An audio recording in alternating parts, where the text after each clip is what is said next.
Hoy damos la bienvenida a la psicóloga Niobelis Cáceres para conversar sobre detección y prevención del abuso infantil. Niobelis Cáceres es egresada de la Universidad Autónoma de Santo Domingo, licenciada en psicología y magíster en terapia familiar egresada de la Universidad Nacional Evangélica, especialista en atención integral de la salud y especialista en educación inclusiva. Actualmente se desempeña como orientadora de un centro educativo y ejerce la psicología clínica en el sector público. Está codificada en Infotep. Disfrutemos este conversatorio sobre detección y prevención del abuso infantil.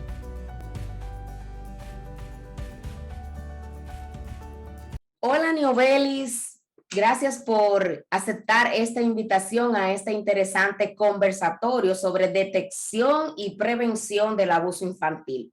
Justamente en el mes de abril se celebra o se promueve lo que es la prevención del abuso infantil y por ese motivo estamos aquí el día de hoy para hablar sobre detección y prevención del abuso infantil. Niobelis es mi colega, compañera, hermana, amiga, así que bienvenida a esta plataforma de IM Consultas, Niobelis. Gracias, yo encantadísima de estar aquí compartiendo en tu espacio. Nada, vamos a hablar de este tema que es súper importante. A propósito, como bien decías, de que el mes de abril se utiliza para hablar y concientizar sobre tales fines, donde lo importante aquí es trabajar la prevención, o sea, llegar a lo preventivo para que no tengamos que esperar lo peor de estos casos. Gracias. Así es. Antes de nosotros iniciar con este conversatorio, con este plato fuerte, donde esperamos llegar a muchas familias, a muchos padres, madres y tutores, para que se concienticen respecto a esta temática, porque una de las problemáticas que las personas siempre dicen es como que a mí no me va a pasar, o qué lamentable que le pasó al vecino, que le pasó a un conocido o a la hija de mi prima, pero no me cabe en mi mente que esta situación o un abuso de cualquier índole le va a pasar a un hijo mío. Antes que nada, no se olviden de darle like, de compartir, de suscribirse y darle a la campanita para que siempre le lleguen las notificaciones del contenido psicoeducativo que compartimos en esta plataforma. Niobelis, como dije anteriormente, una de las cosas que las familias siempre dicen es, no creo que a mí me pase, pero en caso de que pudiese pasarle a un familiar, a un hijo, a un sobrino, ¿cuáles tú consideras que son esos indicadores a nivel de comportamiento, de actitud, a nivel físico, que un niño o adolescente pudiese presentar ante un posible abuso, ya sea físico, sexual o psicológico? De que todos los niños y adolescentes son vulnerables. Se supone que nosotros como adultos somos los que debemos de proveer ese tipo de protección, de cuidarlos, de brindarle una educación integral. Entonces todos están expuestos, pues vivimos en un mundo donde hay de todo. Entonces las manifestaciones van a venir. Obviamente, todo va a depender del tipo de abuso que esté pasando por ese momento el niño. Como bien decía, si es un abuso físico, ese es el más evidente, pues se puede evidenciar por algunos rasguños o los golpes que pueda recibir, algunos moretones, o sea, son evidentes a simple vista. Está también el abuso emocional, que ese no tanto, porque a veces tendemos a confundirlo con niños que son tímidos, rezagados, pero no sabemos a profundidad si es que está pasando algún tipo de abuso psicológico en casa, como que puede pasar. Y también tenemos el abuso sexual, que aquí es un poquito más delicado. Sin embargo, los niños sí pueden manifestar ciertas conductas que pueden ser consideradas como señales de alarma para nosotros los adultos. Están estos niños que de un momento a otro cambian su comportamiento, sobre todo en los centros educativos. Hay alteraciones del aprendizaje, dígase un niño que iba muy bien en sus clases, de un momento a otro ya se vuelve tímido, rezagado, no quiere participar en clase o de hecho no quiere ir a clases.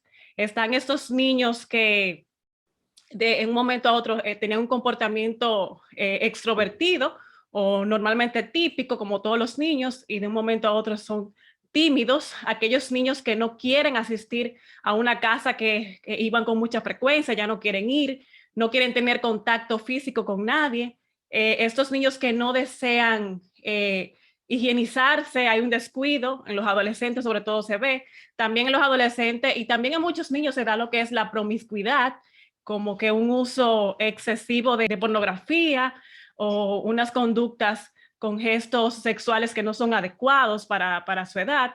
En fin, hay muchísimas alteraciones. También alteraciones importantes en el tema del sueño. Estos niños que dormían bien, de repente empiezan a tener terrores nocturnos, pesadillas.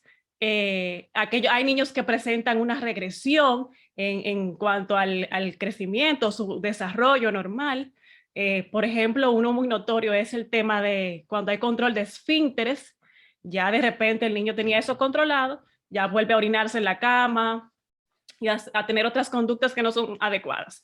Todo va a depender de qué tanta comunicación, de qué tanto los adultos, los cuidadores, los padres conozcan a sus hijos.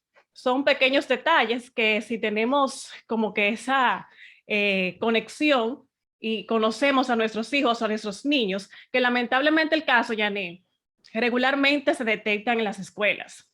Si te das cuenta, en los centros educativos, en los colegios, es donde se da la primera señal de alarma de que algo está pasando. Y entonces se convocan a los padres, se hacen reuniones para investigar, no para uno hacer una acusación o algo, sino investigar. Pero en los centros educativos, en las escuelas, en los colegios, es donde regularmente, desde mi experiencia, es que se da la primera señal de alarma. Sí, esto que dice es muy importante, el asunto de conocerlo. Sin embargo, quiero aclarar a todas las personas que nos escuchan que no quiero que partiendo de estas informaciones se vuelvan paranoicos. Es decir, esto que dices, Niobeli, no se pudiese confundir porque es bueno resaltar que de esos cambios que citas, hay niños, niñas y adolescentes que tienen este tipo de comportamiento cuando hay un cambio en la dinámica familiar también. ¿No se pudiese esto confundir un poco con un posible abuso de cualquier índole? Sí, todo depende, como bien decías, qué tanta comunicación e interacción hay en la dinámica familiar. O sea, unos padres que estén bien atentos a los comportamientos de los hijos, obviamente no van a confundir una cosa con otra, pero sí algo es bien clave en esta parte, como dar el beneficio de la duda. Si hay un cambio, pues damos el beneficio de la duda, investigamos y desechamos algunas posibilidades. Pero cambios sí van a tener muchos, sobre todo los niños que están en un proceso de desarrollo, crecimiento, o sea, esos cambios entre la niñez y la adolescencia. Hay cambios notorios del comportamiento, pero no podemos, o sea, sí, entiendo esa parte que dices que los padres pueden como que confundirse y volverse paranoicos. Estamos en un mundo donde tenemos mucho acceso a informaciones, informaciones que quizá no son las correctas, donde los niños pueden investigar por su parte, pero sí entiendo que la educación integral en el hogar es vital en esta parte. Y los padres aprender a conocer y a comunicarse de manera adecuada con sus hijos, que le den esa apertura de confianza, de decir cuando está pasando algo. Esto en el aspecto del abuso sexual, aunque el físico regularmente se da dentro del núcleo familiar, donde la mayoría de familias entienden que es normal los golpes así tipo abuso, o sea, golpes con heridas y moretones. La mayoría lamentablemente cría como lo criaron y entienden que eso es lo normal y no se dan cuenta que estamos pasando una línea que no es la correcta. Como bien decía la jueza que tú entrevistaste hace unos días, regularmente a ella no le llegan ese tipo de denuncias de abuso porque la familia entiende que son normales. Pero ya cuando tú traspasas esa línea y maltratas de manera agresiva, donde hay heridas físicas muy marcadas, pues se considera abuso y también tiene sus consecuencias legales, pero la mayoría no lo sabe. Entonces, cuestión que los padres mantengan esa comunicación y que den ese acceso y esa apertura a los hijos para que le puedan contar, ellos puedan identificar de manera correcta cuando pase algo. Pero aquí el tema es dar el beneficio de la duda, investigar y descartar cualquier tipo de abuso que se esté dando. No llegar a la paranoia y a creer encerrar a los hijos en una burbuja pensando de que todo le puede pasar. Es así, y muy interesante eso que citas, que la jueza Milagros, pues en estos días, como dijiste, nos informa que la mayoría de los casos denunciados son de abuso sexual. Sin embargo, no necesariamente son los casos más frecuentes de abuso, porque los casos más frecuentes de abuso, en realidad, las estadísticas, por ejemplo, el CONANI dijo en un artículo que el 67% de los hogares dominicanos utiliza el maltrato como un estilo de crianza.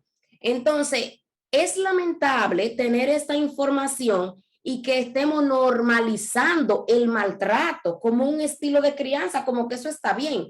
Citaste los patrones, es que lamentablemente repetimos los patrones de crianza. A mí me criaron así. El psicólogo mío es la chancleta, la vara, la correa. Ese es el psicólogo. Entonces, y lo vemos también en nuestros espacios cercanos. Y es muy lamentable porque los niños, los adolescentes, son los más sufridos en este estilo de crianza. En uno de nuestros videos en el que yo hablo de estilo de crianza, pues yo lo detallo. Pero sí quiero detenerme, ahora que citas eso, Novelli, a hablar de esos dos estilos de crianza que son totalmente abuso infantil. Y es el estilo de crianza autoritario y el negligente, donde se da un sinnúmero de abuso físico, verbal, psicológico a niños, niñas y adolescentes. Y es el tipo de abuso, no estoy quitándole importancia al abuso sexual porque es el que más marca, porque cuando hay abuso sexual, el psicológico, el verbal, el físico, ya está dado en ese niño y ese adolescente. Entonces, quiere decir que es como tener todos los abusos juntos en un solo frasco, en un solo niño, en un solo adolescente. Y esto impacta de una forma muy negativa en la vida de las personas.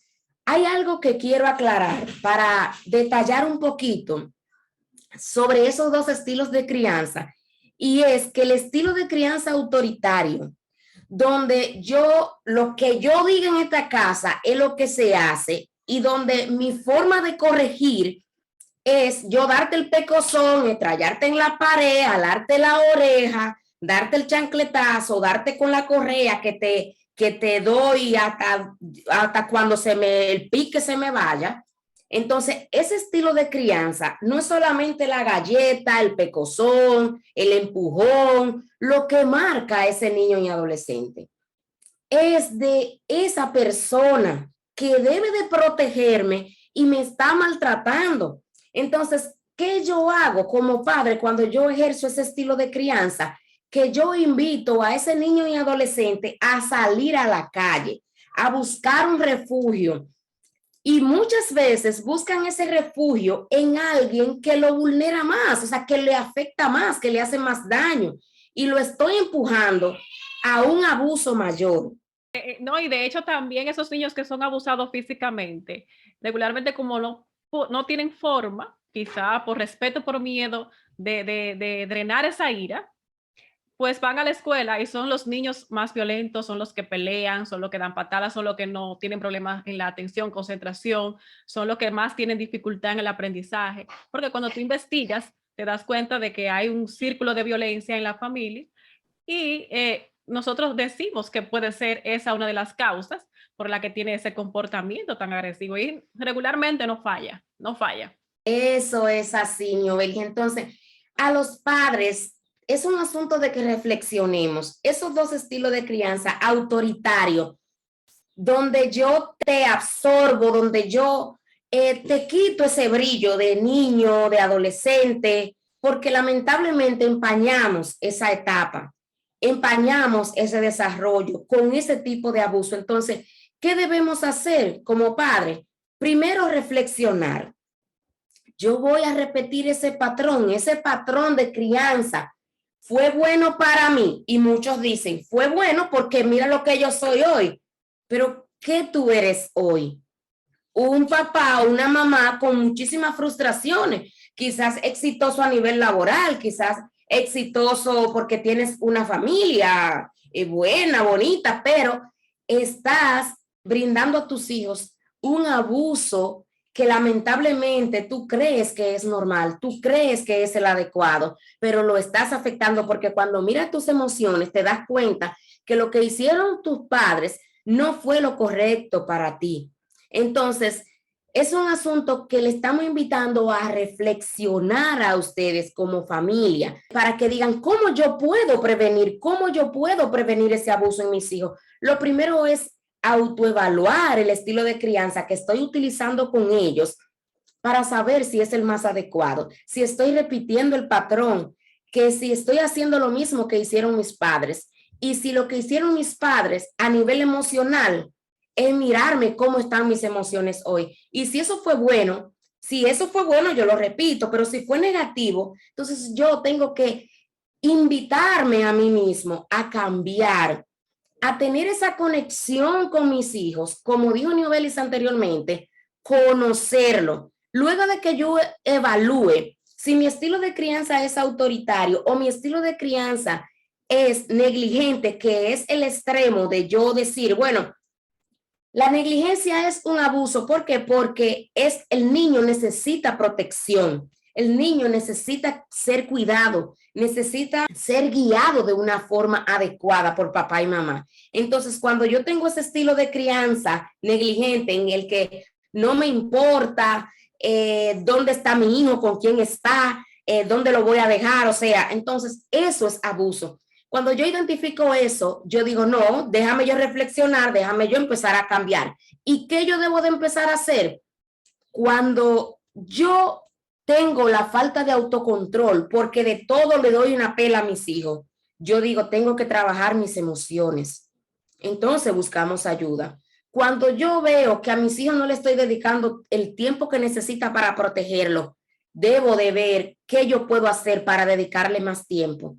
Porque de las características que Niobelis citaba anteriormente, muchas veces se dan que los padres lamentablemente ni siquiera se dan cuenta, Niobelis, y como tú dices, se dan cuenta el centro educativo, porque están el día completo en el centro y el orientador lo identifica, que el niño está cambiando, pero papá ni siquiera se da cuenta que está cambiando. Entonces, tenga un acercamiento a su hijo, comuníquese, si es adolescente, siéntesele en la cama un día y diga, vamos a ver, cuéntame cómo te fue, cómo te sientes hoy, cuáles son tus amiguitos, cuáles actividades tú estás haciendo en la escuela, qué es lo que más te gusta hacer.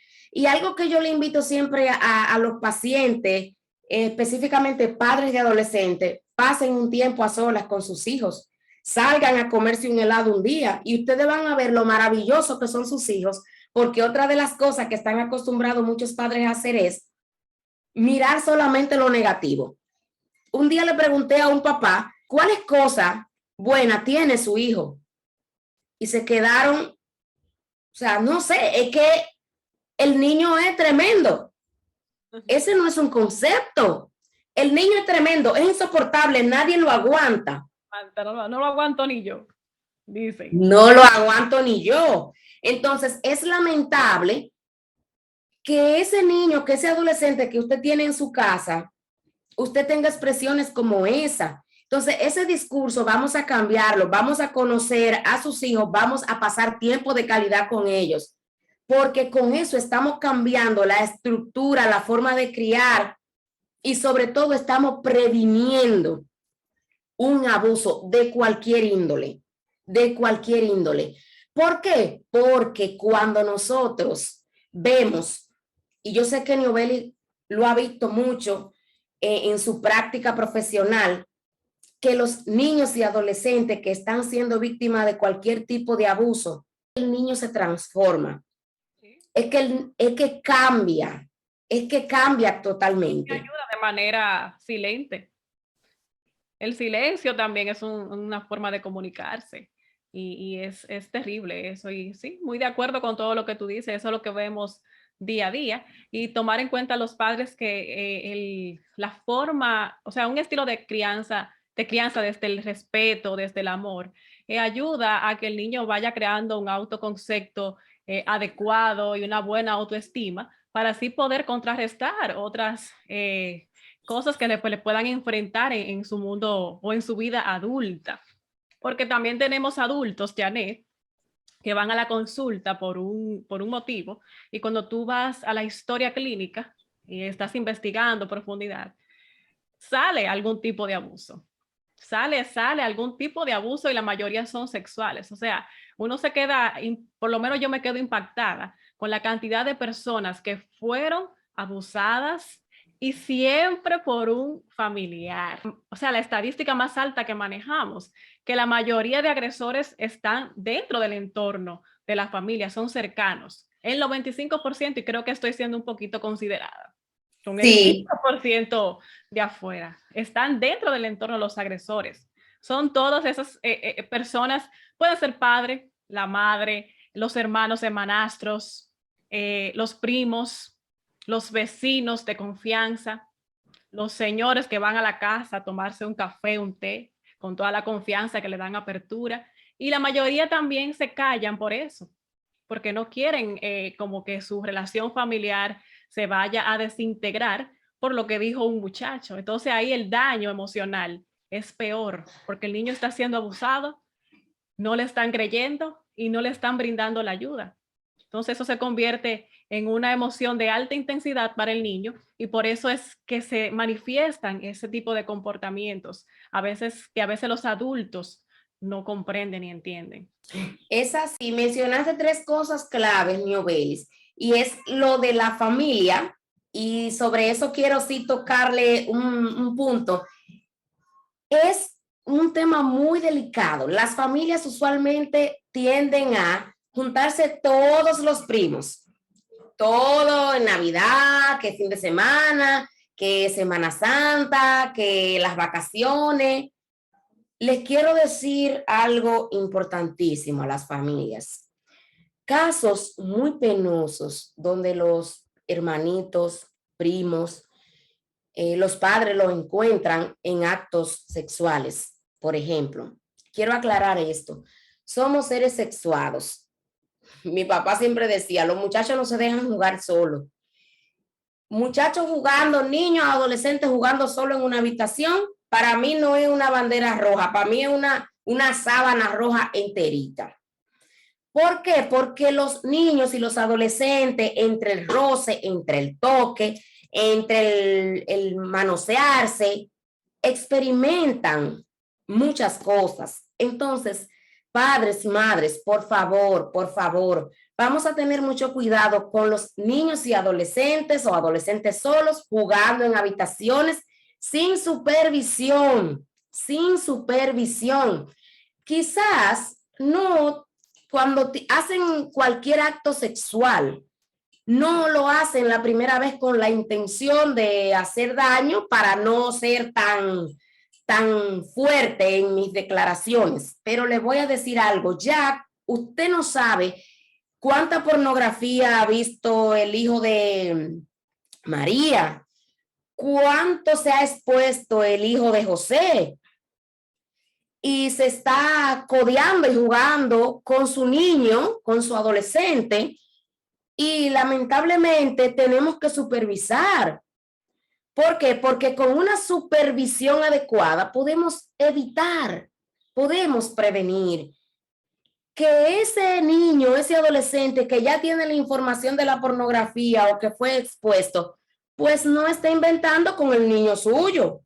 Y otra cosa, padres, cuando ustedes encuentren su hijo, su sobrino, porque ¿qué es lo penoso de que como con la mayoría de los casos se dan dentro del seno familiar?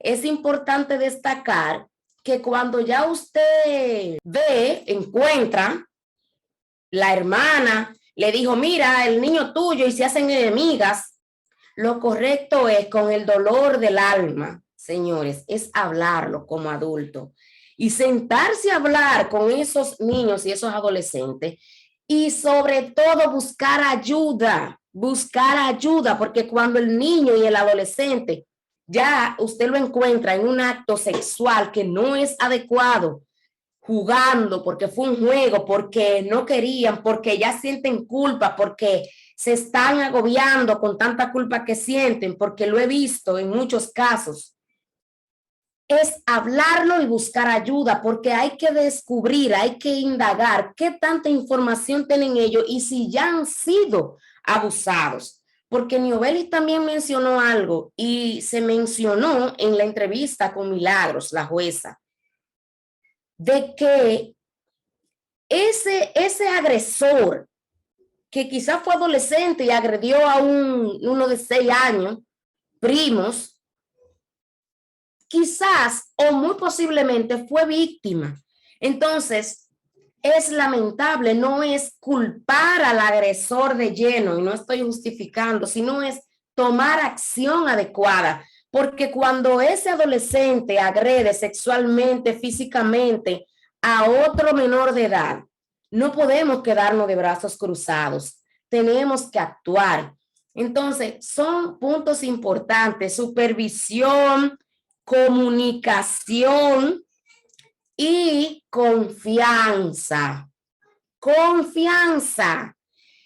Es lamentable con casos que vemos muy frecuentes, y no sé si y creo que sí, Novelis, que te ha encontrado con estos casos, adolescentes que han sido abusadas, pero mi mamá no me creyó. Lo más común es eso. Y te dicen, y no quiero que se lo digan. No quiero que lo repita y no quiero que lo diga de nuevo porque ella no me creyó. Entonces, por eso te decía que ahí el dolor, el sufrimiento es doble. Es por partida doble, porque fue agredida sexualmente, quizá por alguien conocido, de confianza de la familia, del círculo familiar, pero tampoco me creyeron. O sea, la persona que debe de darme protección y cuidarme y defenderme no me creyó. Eso se da mucho con los temas de los padrastros, que regularmente algunas madres prefieren creerles a ellos que a sus propias hijas, y lo que hacen es o que la mandan donde la abuela, buscan cualquier estrategia con tal de mantener su matrimonio tranquilo, sin problema. No sé si lo podrán mantener tranquilo en ese caso. Eso es así. Y otro punto, agregando a eso, Niobelis, es que hay una pregunta que muchas personas se hacen cuando esa madre no le cree a esa adolescente y la gente se llena de odio, como dicen, pero no fue madre, fue más mujer. Pero en esos casos hay que escudriñar a mayor profundidad. Una madre que no le cree, ¿qué está pasando? O sea, ¿por qué no cree? Crean siempre, señores. Detrás de una expresión de un niño adolescente siempre hay una verdad. Hay dos cosas fundamentales en esto, Niobelis, y es que muchas personas me han dicho, los niños hablan mucha mentira, los adolescentes hablan mucha mentira. Pudiera ser que sí, pero detrás de esa mentira siempre hay una verdad. Un niño te puede decir, el vecino Juan me dio una vejiga, mira esta vejiga, me la dio el vecino Juan. Puede ser que no haya sido el vecino Juan que le dio la vejiga, pero busca la vejiga porque algo le dieron. Y puede ser que como a Juan es que el niño conoce, identificó a ese otro hombre como Juan, el vecino, pero pasó algo. Entonces, siempre vamos a creer. ¿Y qué pasa en esa mujer que no cree y prioriza a esa pareja? Pudiera ser que es una mujer que tiene miedo. Hay secretos familiares. En terapia familiar también está lo que es lealtad familiar y secretos familiares que tienen mucho peso en las personas. Entonces, guardamos eso, esa mujer que quizás fue abusada o que quizás está siendo víctima de un cuadro de violencia por ese esposo que tiene, que es padrastro de esa adolescente, son simplemente hipótesis. Pero yo le invito a no juzgar por un simple hecho así adrede. Es un asunto de escudriñar, de que nosotros podamos hacer una voz de alerta, de alarma ante cualquier indicio de violencia. El vecino, el amigo, el primo, desde donde usted está, usted ve que está pasando algo extraño, denuncie, hable, y lo que está dentro de sus posibilidades, hable a ese adolescente. Hay adolescentes que me han dicho, yo simplemente he querido ser entendida o que alguien me crea. Yo aquí, en casos como estos, no culpo a nadie. ¿Por qué? Porque para mí, Niobelis, casos de abuso de cualquier índole, para mí es un cuadro completo de situaciones que se vienen dando y que provocan el hecho penoso. Mencionaste un punto muy importante, que es el tema de que las personas dicen como tal que los niños hablan mentira. Sí, los muchachos hablan mentira, los adultos también lo hacemos. Pero ¿qué pasa? En este tipo de casos hay que prestar atención. Hay que prestar atención, hay por lo menos que descartar. Regularmente en este tipo de situaciones los niños no mienten. Regularmente, a menos que estén siendo inducidos por un adulto para que diga la mentira, que también se da. Creo que recientemente hubo una noticia de ese caso, como que la madre indujo al niño a decir que el padre estaba abusando de él y se demostró que era mentira, que era influencia de la madre con el hijo para dañar al padre. O sea que, y eso también es un tipo de abuso. Exacto. Tenemos que estar bien atentos. El tema aquí es descartar. O sea, no tenemos que creerlo al 100%, pero sí investigar y que el niño o la niña se sienta apoyado por sus padres, por lo menos que investiguen para descartar cualquier cosa, pero no dejarlo simplemente que los niños hablan mentira, porque no debe de ser así. Exacto.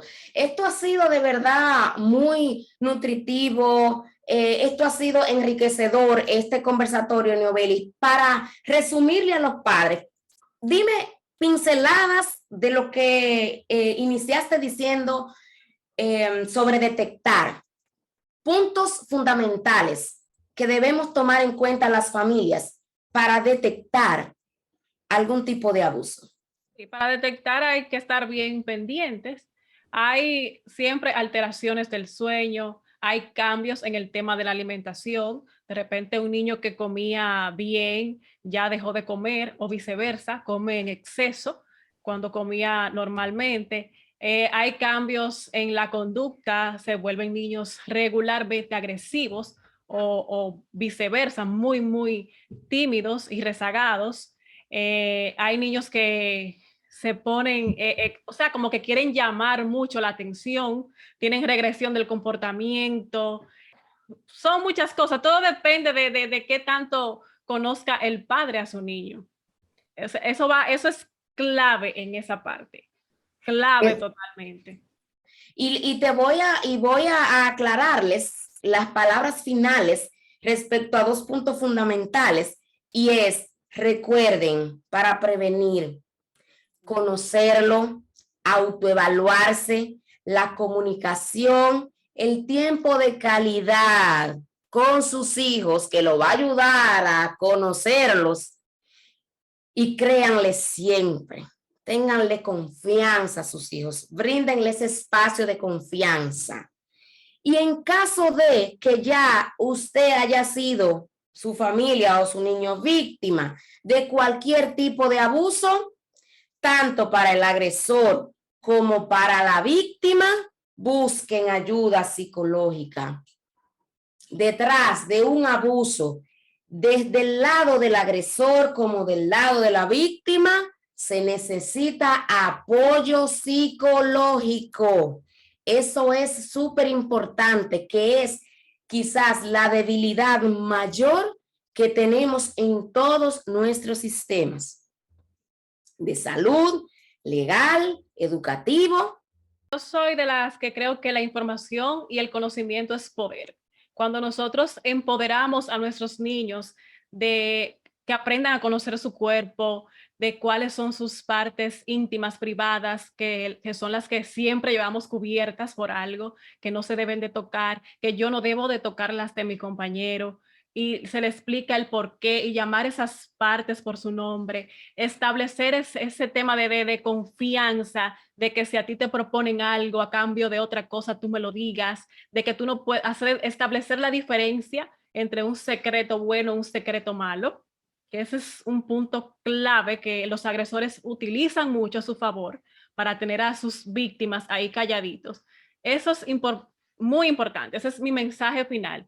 La información y el conocimiento es poder. Existen muchísimas formas de cómo usted puede trabajar con sus hijos acorde a la edad. Hay muchísimos videos en internet. Yo trabajo con los chiquitos. El video de Tere, que abarca todo lo que un niño de entre 5 y 8 años o de edad escolar debe de saber para poder defenderse, y funciona muchísimo. Yo lo digo por mi experiencia. Los muchachos aprenden y saben lo que es bueno y lo que es malo. Ahora, queda de los padres, entonces, ya manejar el tema de la confianza, de que ellos le digan lo que está pasando. Todo. Y te puedo mencionar muchísimas cosas de mi experiencia después de esos trabajos preventivos que uno hace en el trabajo. Incluso te dicen de que mira, hay alguien que está pasando mucho y me está mirando raro. Y uno investiga y sí, la persona tiene historia y antecedentes de ese tipo de acoso con los niños. En fin, al final lo que quiero resaltar es que lo que buscamos es prevenir que este tipo de situaciones se dé. Muy lamentable los que estén pasando por tal situación, los que llevan con eso, consigo ese dolor tan fuerte, invitarlos a que asistan a terapia, que sanen los que son adultos, y los padres que ya tienen conocimiento de eso, ayuden a sus hijos, porque de verdad que al final es muy fuerte cargar con todo ese peso emocional en la adultez. Excelente. Yo creo, Niobeli, que nos vamos a quedar corta con este conversatorio que ha sido tan ameno, porque hay que hablar también de las secuelas de un abuso o de cualquier tipo de abuso, y creo que ya te tengo comprometida quizás hasta para otro encuentro, otro conversatorio aquí entre colegas. De verdad, dinos, Niobeli, ¿cuál es tu campo laboral y si te encontramos también en las redes sociales? Mira, realmente yo soy un poquito más, como estoy más rezagada en esa parte, trabajo en el sector público, no tengo trabajo privado, pero sí que cualquier cosa pueden preguntarme, estoy dispuesta. Los que me conocen saben que sí, pero ahí en el tema privado todavía no, pero sí en el sector público estamos ahí haciendo un trabajito. Excelente, qué bueno. Niobelis, de verdad, un abrazo grandísimo para ti. Todos los que nos conocen, pues saben que Niobelis y yo somos, aparte de colegas, hermanas, amigas, y yo feliz de que tú hayas aceptado esta invitación, que creo que el primero de muchos otros encuentros más, porque ha sido de verdad muy nutritivo. Aprendemos cada vez que conversamos, que interactuamos sobre estos temas. Que nos duelen porque lo vemos con pacientes o con estudiantes, lo vemos, y lo que queremos es llamar a concientizarnos a todos, de verdad que sí.